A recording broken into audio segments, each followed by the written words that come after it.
Bom, continuando, para a gente finalizar a parte do Sistema Europeu de Proteção dos Direitos Humanos. Se eu perguntasse assim para vocês, quais são as assimetrias entre o sistema interamericano e o europeu e quais são as assimetrias entre esses sistemas, ou seja, o que tem de comum entre eles e o que tem de diferente entre eles. Vamos tentar enumerar aqui já 3 simetrias e 3 assimetrias. O que a gente viu de igual, gente, em relação aos dois sistemas?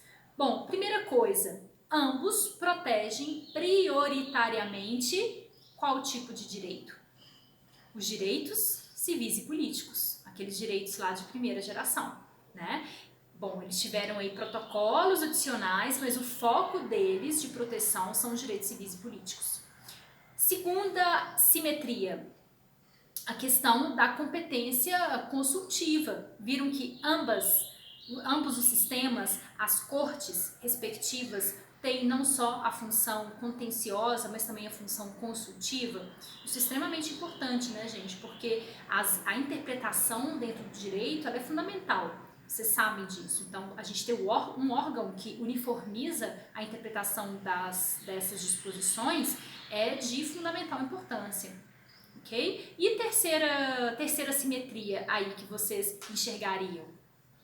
O fato de qualquer pessoa poder levantar ali e arguir perante a corte, no caso perante a comissão, né, perante, vamos dizer assim, o sistema de monitoramento, né?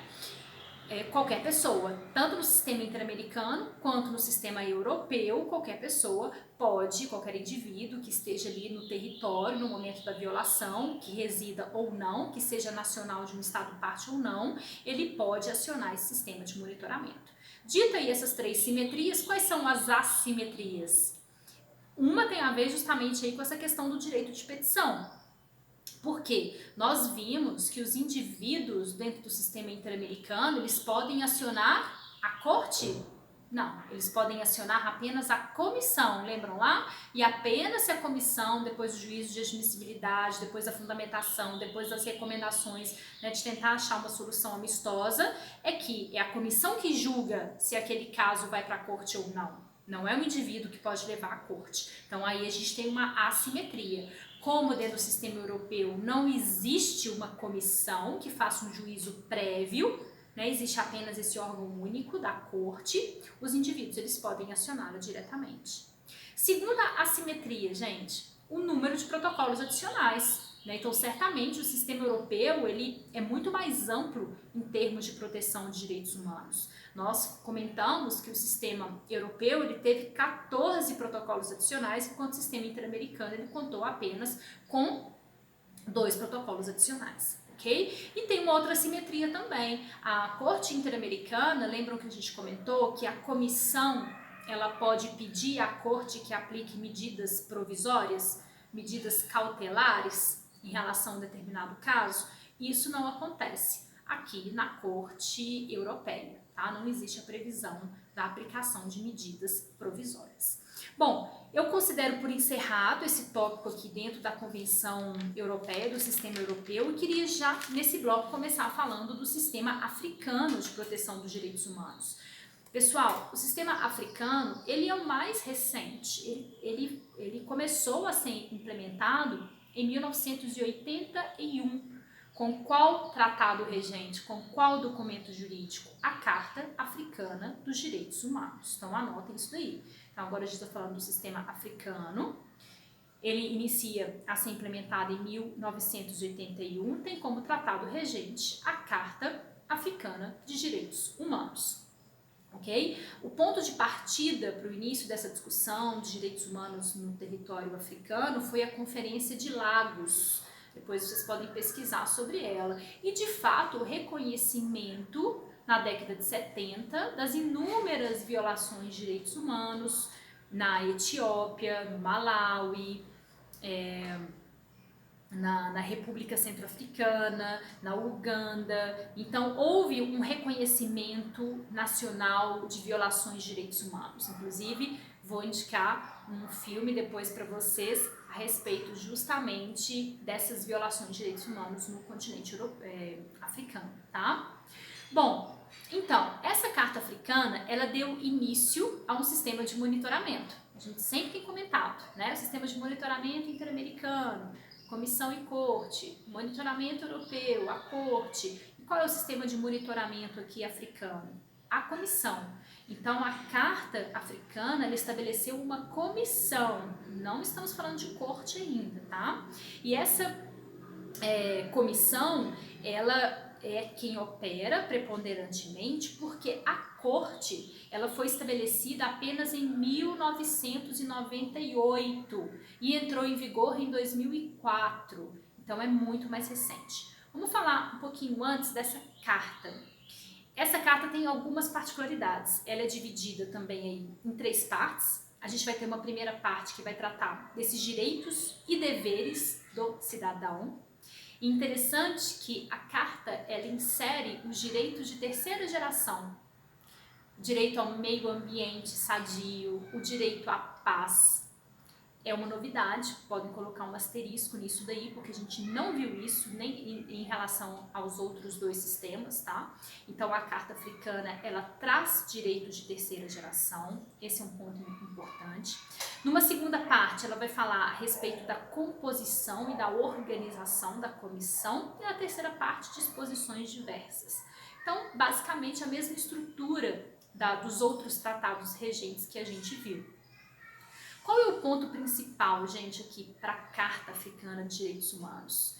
Ela trata sem distinção todos os direitos de primeira, de segunda e de terceira geração juntos, afirmando a doutrina do que a gente já comentou da indivisibilidade dos direitos humanos, tá? Então esse é um ponto de novidade dentro dos sistemas de proteção aos direitos humanos que a Carta Africana vai tratar sem distinção todos os direitos humanos, inclusive os de segunda e de terceira geração.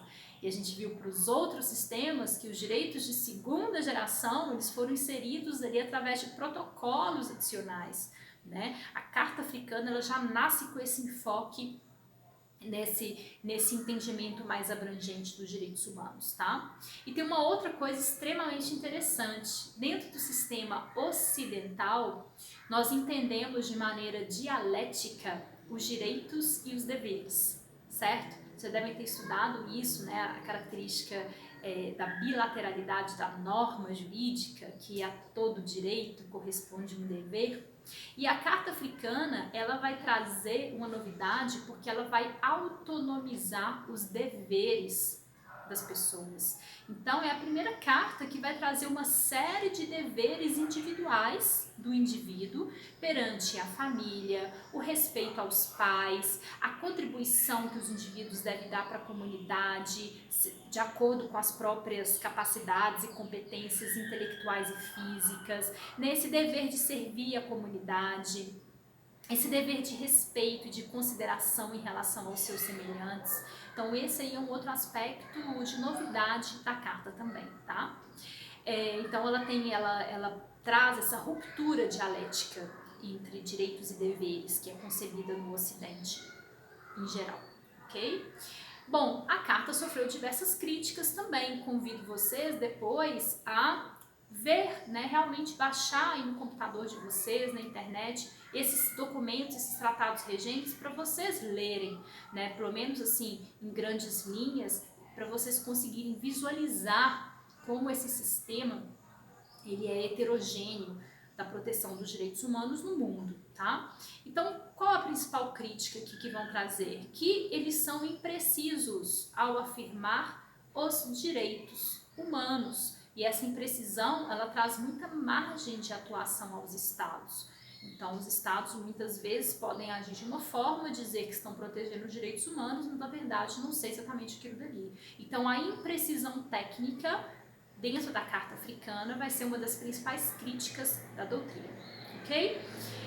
A comissão africana ela é formada por 11 membros, são membros que possuem alta autoridade, que vão ser escolhidos ali entre pessoas dentro do território africano que têm alta competência em matéria de direitos humanos, tá? tá?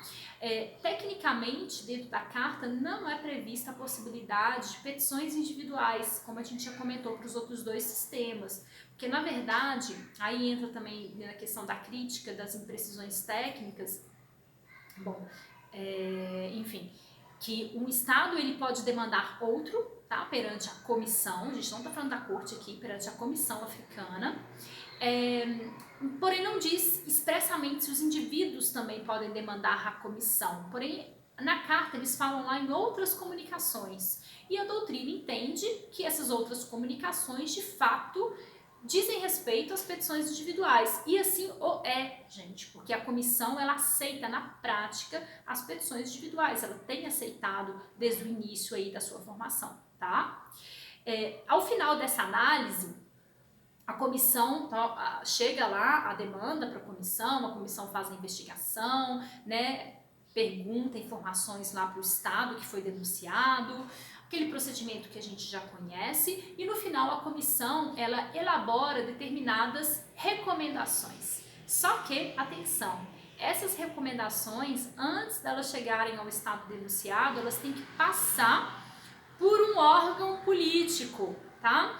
Podem anotar aí que os chefes de Estado e de governo da União Africana. Existe uma conferência desses chefes de Estado e de governo da União Africana, pela qual devem passar essas recomendações. E só quando esses chefes eles realmente aceitarem, dizerem que estão ok aquelas recomendações, é que chega-se à decisão derradeira, à decisão final a respeito daquelas recomendações, tá? Então, a comissão ela não tem poder coercitivo, como a gente viu nos outros casos. Bom, a corte, pessoal, a corte africana, ela, como eu comentei com vocês, ela nasce em 2004, porém ela só vai ser configurada mesmo em 2006, que é quando os seus juízes serão eleitos, tá? Então, e ela se configura em 2006 com a eleição dos seus juízes. São também 11 juízes eleitos entre juristas de alta competência e elevada reputação dentro do território africano. Eles têm um mandato de 6 anos e podem ser reeleitos uma única vez, ok? Quem pode submeter casos à corte? Gente, os indivíduos, os estados e a comissão, ok? Então, esses três sujeitos podem submeter casos à corte. Para a gente finalizar, pontos em comum.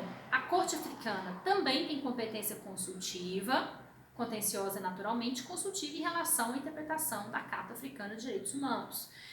A corte ela pode adotar medidas provisórias, medidas cautelares também. Interessante, a corte ela tem um prazo de 90 dias para julgar depois que ela faz as suas últimas deliberações. Esse é um ponto de novidade, né? Colocar um tempo máximo para o julgamento das questões. A primeira decisão da corte africana ela foi em 2009 porém, né, o que a gente observa e o que a doutrina traz para a gente? Os desafios da implementação de um sistema de monitoramento dos direitos humanos dentro do território africano, pelas desigualdades sociais. A gente sabe que as desigualdades sociais elas dificultam o acesso a esses sistemas de monitoramento, e não só as próprias pessoas que julgam dentro desses sistemas de monitoramento, muitas vezes elas sofrem inúmeras pressões, né, políticas. Para a gente finalizar, vamos ver se vai caber nesse bloco, existe o sistema árabe, tá? Não está no nosso programa, mas só para vocês saberem que está em construção o sistema árabe de proteção dos direitos humanos também. Já existe aí um documento jurídico mais importante, que é a Carta Árabe de Direitos Humanos, mas não existe um sistema ainda de monitoramento de proteção, ok?